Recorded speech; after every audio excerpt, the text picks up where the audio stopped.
ఓం నమో భగవతే వాసుదేవాయ. అందరికీ నమస్కారం. ఇంతవరకు మనం భగవద్గీతలోని 7 అధ్యాయాలను చెప్పుకున్నాం. ఈ 7 అధ్యాయాల యొక్క శ్లోకాలు, వాటి భావాలను విపులంగా తెలుసుకున్నాం. ఇక ఈ రోజు వీడియోలో 7వ అధ్యాయం యొక్క మొత్తం సారాంశాన్ని శ్లోకాలు లేకుండా తెలుసుకుందాం. ఓం శ్రీకృష్ణ పరమాత్మనే నమః. హరే కృష్ణ కృష్ణ కృష్ణ హరే హరే. జయ శ్రీకృష్ణ.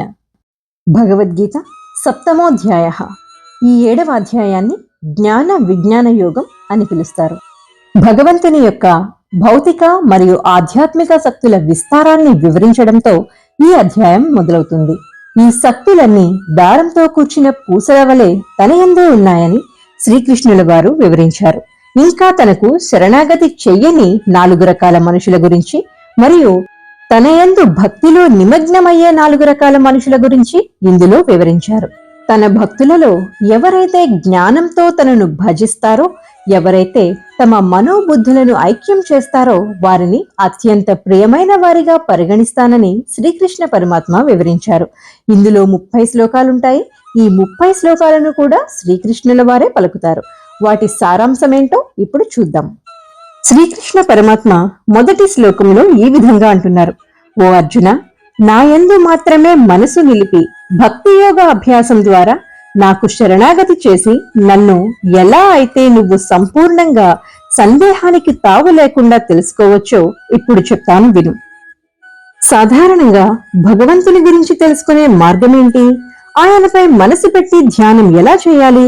ఒక భక్తుడు దేవుడిని ఎలా పూజించాలి?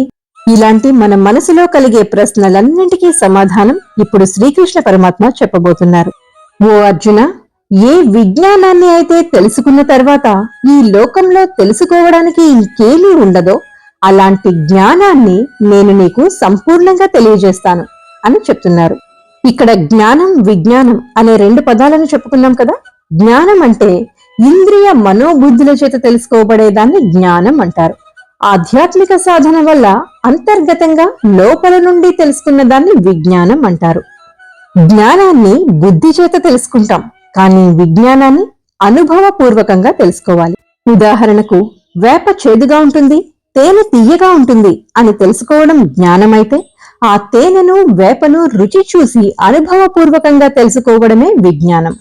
అదేవిధంగా గురువులు మరియు శాస్త్రాల నుండి వచ్చేది జ్ఞానమైతే, ఆ జ్ఞానంతో సాధన చేసి అంతఃకరణ శుద్ధి చేసుకున్నప్పుడు మనలో నుండి ఉదయించిన వివేకమే విజ్ఞానం. అటువంటి విజ్ఞానాన్ని ఉపదేశిస్తానని శ్రీకృష్ణ పరమాత్మ అంటున్నారు. ఓ అర్జున, వేల కొలది ఉన్న మనుషులలో చాలా తక్కువ మంది మాత్రమే మోక్ష సిద్ధి కోసం ప్రయత్నిస్తున్నారు. అలాంటి ప్రయత్న పరులలో కూడా ఎవరో ఒకరు మాత్రమే నా తత్వాన్ని తెలుసుకోగలుగుతున్నారు. అర్జున, భూమి, నీరు, అగ్ని, వాయువు, ఆకాశము, మనస్సు, బుద్ధి, అహంకారము అని నా యొక్క ప్రకృతి 8 విధాలుగా ఉంది. ఈ ప్రకృతిని అపరా ప్రకృతి అంటారు. దీనిని జడ ప్రకృతి అని కూడా అంటారు. ఈ సమస్త జగత్తును ధరించునట్టి మరొక ప్రకృతి కూడా ఉంది. అదే నా యొక్క జీవరూపమైన పరాప్రకృతి. ఇదే చేతన ప్రకృతి అని తెలుసుకో. శ్రీకృష్ణుల వారు మొదట చెప్పిన 8 అంగాలు భౌతిక శక్తులు, తర్వాత చెప్పిన జీవాత్మ దివ్యశక్తి. ఇది చాలా ఉన్నతమైన శక్తి. ఓ అర్జున, సృష్టించబడిన జీవులన్నిటికీ ఈ 2 ప్రకృతులే మూలం. ఈ జగత్తులోని భౌతికమైన సమస్తానికి, ఆధ్యాత్మికమైన సమస్తానికి ఉత్పత్తి, వినాశనము 2 కూడా నేనేనని నిశ్చయంగా తెలుసుకో. ఓ ధనంజయ, నాకంటే శ్రేష్టమైన సత్యము లేనేలేదు. దారంతో ముత్యాలు గుచ్చబడినట్లు ఈ సమస్త జగత్తు అంతా నాయందు కూర్చబడి ఉంది. ఓ కుంతిపుత్ర, నీటిలోని రుచిని నేనే, సూర్యచంద్రుల కాంతిని నేనే, వేద మంత్రాలలో ఓంకారమును నేనే, ఆకాశంలో శబ్దమును నేనే, మనిషిలోని సామర్థ్యమును నేనే. నేను భూమి యొక్క మూల సుగంధమును, అగ్నిలో వేడిని, నేను జీవులందరి ప్రాణమును, నేను తపస్సులందరిలోని తపస్సును. ఓ పృథక్ కుమార, నేనే సర్వప్రాణులకు సనాతన బీజమునని, బుద్ధిమంతులలోని బుద్ధినని, శక్తిమంతులలోని శక్తినని నువ్వు తెలుసుకోవాలి. నేను బలవంతులలోని కామ రాగాలు లేనట్టి బలమును, అలాగే ప్రాణుల యందలి ధర్మ విరుద్ధము కాని కామమును కూడా నేనే అయ్యున్నాను. సత్వగుణం, రజోగుణం లేదా తమో గుణానికి చెందిన జీవని భావాలన్నీ నా శక్తి చేతనే కలిగాయని తెలుసుకో. ప్రకృతి గుణాల యొక్క అధీనంలో నేను లేను, ఎందుకంటే ఆ ప్రకృతి గుణాలే నా అధీనంలో ఉన్నాయి. ఈ సమస్త జగత్తు అంతా ఆ త్రిగుణాలకు లోనై వాటికి అతీతుడను, నశింపు లేనివాడను అయిన నన్ను తెలుసుకోలేకపోతుంది. ఇక్కడ మనం 3 త్రిగుణాల గురించి తెలుసుకున్నాం కదా. ఆ త్రిగుణాలను ఇప్పుడు విపులంగా తెలుసుకుందాం. సత్వగుణం అంటే సాత్విక ఆనందం. ఇది ఇతరులకు సేవ చేయడం, జ్ఞానం పొందడం, దయ చూపించడం మొదలైన పనుల నుండి వస్తుంది. రెండవది రాజసిక ఆనందం. ఇది మనసు మరియు ఇంద్రియ సుఖాల తృప్తి నుండి వస్తుంది. మూడవది తామసిక ఆనందం. ఇది మాదక ద్రవ్యాలు, ధూమపానం, మద్యపానం వంటివి సేవించడం, మాంసాహారం తినడం, హింస, అతి నిద్ర మొదలైన వాటి నుండి వస్తుంది. ఈ త్రిగుణాలకు అతీతుడను, శాశ్వతుడను అయిన నన్ను ఈ జనులు తెలుసుకోలేకపోతున్నారు అని శ్రీకృష్ణ పరమాత్మ చెప్తున్నారు. అంతేకాకుండా శ్రీకృష్ణ పరమాత్మ ఈ విధంగా చెప్తున్నారు, నా యొక్క మాయ దివ్యమైనది, ఈ త్రిగుణాలతో కూడి ఉంది, దానిని అధిగమించడం సాధ్యం కానిది. అయినా కాని నన్ను ఎవరైతే శరణు వేడుతారో వారు ఈ మాయను అధిగమించి సంసార సాగరాన్ని దాటివేయగలరు. ఓ అర్జున, 4 రకాల మనుషులు నాకు శరణాగతి చెయ్యరు. వారు జ్ఞానం లేనివారు, నన్ను తెలుసుకునే సామర్థ్యం ఉన్న సోమరితనంతో తన స్వభావాన్ని అనుసరించేవారు, బుద్ధి భ్రమకు గురైనవారు, అసురీ ప్రవృత్తి కలవారు. ఇక్కడ జ్ఞానం లేనివారు అంటే ఆధ్యాత్మిక జ్ఞానం లేనివారు. బుద్ధి భ్రమకు లోనవ్వడం అంటే శాస్త్రాలు తెలిసిన జ్ఞానం ఉన్నా గాని గర్వంతో వాటిని నమ్మకపోవడం. అసురీ ప్రవృత్తి అంటే భగవంతుని సంకల్పానికి పూర్తి విరుద్ధంగా పనిచేసే స్వభావం కలవారు అని. తర్వాతి శ్లోకంలో శ్రీకృష్ణుల వారు ఈ విధంగా చెప్తున్నారు, ఓ భరత శ్రేష్ఠుడా, 4 రకాలైన పుణ్యజనులు నన్ను ఆశ్రయిస్తారు. వారు ఎవరంటే భగవంతుని గురించి తెలుసుకోవాలి అనుకునే జిజ్ఞాసువులు, భగవత్ తత్వాన్ని తెలిసి ఉన్న జ్ఞానులు, ఆపదలో ఉన్నవారు మరియు సంపాదన కోసం చూసేవారు. ఈ 4 రకాల జనులు ఉత్తములే. కాని ఎవరైతే నా తత్వాన్ని తెలుసుకొని ఆ జ్ఞానంతో నన్ను పూజిస్తారో వారికి నేను ప్రియమైన వాడిని అవుతాను, వారు నాకు ప్రియభక్తులు అవుతారు. జ్ఞానంతో దృఢ నిశ్చయంతో ఉండి బుద్ధి నాయందు ఐక్యం చేసి కేవలం నన్ను మాత్రమే వారి పరమ లక్ష్యంగా కలిగి ఉన్నవారు స్వయంగా నా స్వరూపమే అని నేను పరిగణిస్తాను అని శ్రీకృష్ణుల వారు చెప్తున్నారు. కొంతమంది జ్ఞానం సంపాదిస్తున్నాము అనే గర్వంతో భక్తిలో నిమగ్నమై ఉన్న వారిని తక్కువగా చూస్తారు. అటువంటి వారిని ఉద్దేశించి శ్రీకృష్ణ పరమాత్మ ఇలా అంటున్నారు, ఎన్నో జన్మల ఆధ్యాత్మిక సాధన తర్వాత జ్ఞాన సంపన్నుడు ఉన్నదంతా నేనే అని తెలుసుకుని నాకు శరణాగతి చేస్తాడు. అటువంటి వ్యక్తులు చాలా అరుదుగా ఉంటారు.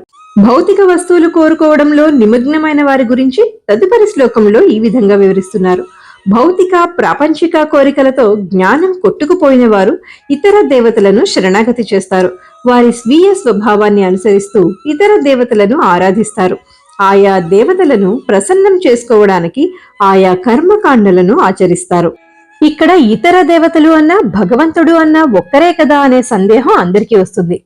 ఉదాహరణకి ఒక దేశ రాష్ట్రపతి ఎంతో మంది అధికారుల సహాయంతో ప్రభుత్వ పాలన చేస్తాడు. అదేవిధంగా దేవతలందరూ భగవంతుని ప్రభుత్వంలో చిన్న చిన్న అధికారుల్లాంటి వారు. వారి పూర్వజన్మ యొక్క పుణ్యకార్యాల ఫలితంగా వారు భగవంతుడి వద్ద ఉన్నతమైన స్థానం సంపాదించుకుంటారు. వారు మోక్షాన్ని ప్రసాదించలేరు, ఎందుకంటే వారే ఇంకా సంపూర్ణ ముక్తి పొందలేదు కాబట్టి. భౌతిక సుఖాలు, వస్తువులచే జ్ఞానం కప్పబడిపోయినటువంటి జనులు ఇతర దేవతలను ఆరాధిస్తారు అని ఇక్కడ శ్రీకృష్ణుల వారు అంటున్నారు. భక్తులు విశ్వాసంతో ఏ ఏ దేవతలను ఆరాధించాలని కోరుకుంటారో ఆ భక్తులకు ఆయా దేవతల స్వరూపంపై శ్రద్ధ ఉండేటట్టు నేనే చేస్తానని శ్రీకృష్ణ పరమాత్మ చెప్తున్నారు. శ్రద్ధ, విశ్వాసం కలిగి ఉన్న భక్తులు వారు కోరుకున్న వస్తువులను పొందుతారు. వాటిని ఆ భక్తులకు సమకూర్చేది కూడా నేనే. కాని ఈ అల్పజ్ఞానులు పొందే ఫలితము తాత్కాలికమైనది. ఇతర దేవతలను ఆరాధించేవారు ఆ దేవతల లోకానికే వెళ్తారు. నా అసలైన భక్తులు మాత్రమే నన్ను చేరుకుంటారు అని శ్రీకృష్ణ పరమాత్మ వివరించారు. ఇక్కడ చాలా మందికి భగవంతుడు ఇతర దేవతల మీద శ్రద్ధ ఎందుకు కలుగజేస్తాడు, అది సరైన శ్రద్ధ కాదు కదా అని సందేహం వస్తుంది. ఇది ఎలా ఉంటుందంటే, తల్లిదండ్రులు తమ పిల్లలు ఆట బొమ్మలపై ప్రేమ చూపించడాన్ని అనుమతించినట్లు ఉంటుంది. పిల్లలు వారి బొమ్మలపై ప్రేమ చూపించినప్పుడు అది వారి అమాయకత్వం అని తల్లిదండ్రులకు తెలుసు. అయినా సరే వారు దానికి అనుమతిస్తారు. ఎందుకంటే వారికి భవిష్యత్తులో కరుణ, ప్రేమ, వాత్సల్యం లాంటి గుణాలు పెరుగుతాయని. అందుకే భగవంతుడు కూడా సామాన్య జనంలో దేవతలపై పెట్టుకున్న నమ్మకాన్ని బలపరుస్తాడు. ఎందుకంటే ఏదో ఒక రోజు ఆ పరమాత్ముడే అన్నింటికీ మూలమని తెలుసుకుని శరణాగతి చేస్తారు గనుక. ఇక ఈ అధ్యాయం యొక్క ఆఖరి 6 శ్లోకాల్లో శ్రీకృష్ణుల వారు జీవాత్మ భగవంతుడిని ఏ విధంగా చేరుకోవాలి అనేది వివరిస్తున్నారు. ఓ అర్జున, పరమేశ్వరుడనైన నన్ను కొంతమంది నిరాకారుడు అని అనుకుంటారు, మరికొంతమంది సాకార రూపుడని అనుకుంటారు. నిజానికి నేను అన్ని రూపాల్లోనూ ఉంటాను.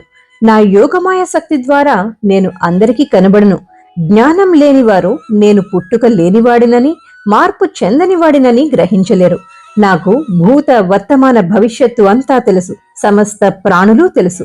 కాని నేను మాత్రం ఎవ్వరికీ తెలీదు. ఈ ప్రపంచమంతా ద్వంద్వాలతో నిండి ఉంది. ఈ ద్వంద్వాలన్నీ భ్రాంతి నుంచి పుట్టినవే అని శ్రీకృష్ణ పరమాత్మ వివరిస్తున్నారు. ద్వంద్వాలు అంటే ఇంతకు ముందు మనం చాలాసార్లు చెప్పుకున్నాం. తెలియని వారి కోసం మరొక్కసారి: పగలు రాత్రి, శీతాకాలం ఎండాకాలం, సంతోషం దుఃఖం, రాగం ద్వేషం, ఆనందం బాధ, జననం మరణం, ఇలాంటి వాటినన్నిటినీ ద్వంద్వాలు అని పిలుస్తాం. ఓ భరతవంశీయుడా, ఈ భౌతిక జగత్తులో ఉన్న ప్రతి ప్రాణి కూడా పుట్టుక నుంచి ఈ ద్వంద్వాలచే భ్రమింపజేయబడుతుంది. పుణ్యకార్యాలు ఆచరించడం వల్ల పాపాలు నశించిపోయిన వారు ఈ ద్వంద్వాల మోహం నుండి విముక్తి పొందుతారు. అటువంటి వారు నన్ను ఆశ్రయిస్తారు. ముసలితనం మరియు మరణం నుండి విముక్తి పొందడానికి నన్ను ఆశ్రయించిన వారు తమ ఆత్మతత్వమును, సమస్త కర్మక్షేత్రమును తెలుసుకుంటారు. సమస్త బోధలకు, దేవతలకు, యజ్ఞాలకు అధిపతిని నేనే అని తెలుసుకున్న జీవాత్మలు మరణ సమయంలో కూడా పూర్తిగా నాయందే స్థితమై ఉంటారు అంటూ శ్రీకృష్ణుల వారు ఈ అధ్యాయాన్ని ముగించారు. ఇక్కడతో మనం మొత్తం ఈ 7 అధ్యాయాల్లో కలిపి 310 శ్లోకాల సారాంశాన్ని తెలుసుకున్నాం. శరీరాన్ని విడిచిపెట్టే సమయంలో ఎవరైతే తనను స్మరిస్తారో వారు ఖచ్చితంగా ఆ శ్రీకృష్ణుడిని చేరుకుంటారని శ్రీకృష్ణుల వారు వివరించారు. కానీ మరణ సమయంలో భగవంతుడిని తలుచుకోవడం చాలా క్లిష్టమైన పని. అది ఎంతో నరకం అనుభవిస్తున్న సమయం. మన బుద్ధి పనిచేయడం ఆగిపోతుంది. మరి ఇలాంటి సమయంలో భగవంతుడిని ఎలా గుర్తు చేసుకోవాలి అనే సందేహానికి వచ్చే అధ్యాయంలో శ్రీకృష్ణ పరమాత్మ సమాధానమిస్తారు. ఇది మనం 8వ అధ్యాయంలో చెప్పుకుందాం. అంతవరకు మన వీడియోని లైక్ చేసి, సబ్స్క్రైబ్ చేసి, షేర్ చేయండి. ఇదివరకటి వీడియోలను చూడాలనుకునే వారికి డిస్క్రిప్షన్ లోను, కమెంట్స్ లోను కూడా లింక్ ఉంది. దయచేసి గమనించండి. కృష్ణం వందే జగద్గురం. హరే కృష్ణ కృష్ణ కృష్ణ హరే హరే. జై శ్రీకృష్ణ.